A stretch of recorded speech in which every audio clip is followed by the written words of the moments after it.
IDS Landbouweekblad se weervernoot-video vir Langkloof. In kort, humiditeit bereik hoogtepunte teen 100%. Swamdruk is hoog.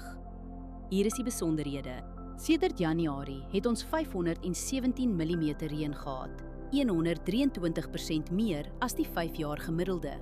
Teenoor verlede jaar het ons 74% meer reën gekry. Die laagste temperatuur wat voorspel word is 5,8 grade.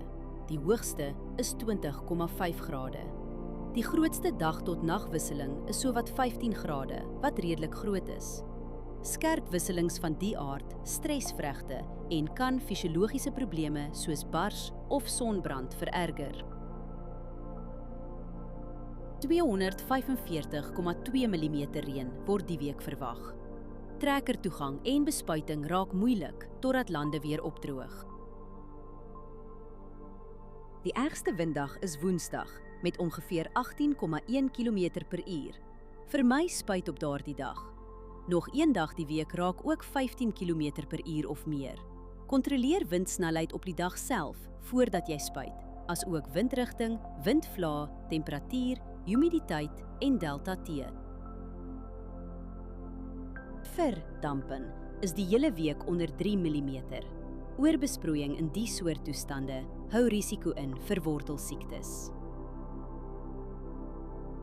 Humiditeit is meestal hoog en blaarnatheid gaan Dinsdag hoog wees. Dus is swamdruk hoog. Onder die toestande versprei swaminfeksies vinnig op vatbare blokke. As jy een saak doen, oorweeg dit om die stil weer te gebruik vir 'n voorkomende swamdoder toediening.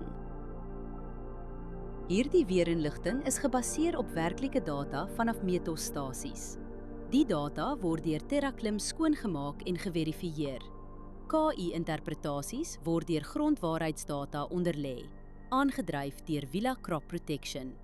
Hierdie verslag is met die hulp van kunsmatige intelligensie gegenereer en is nie professionele advies nie.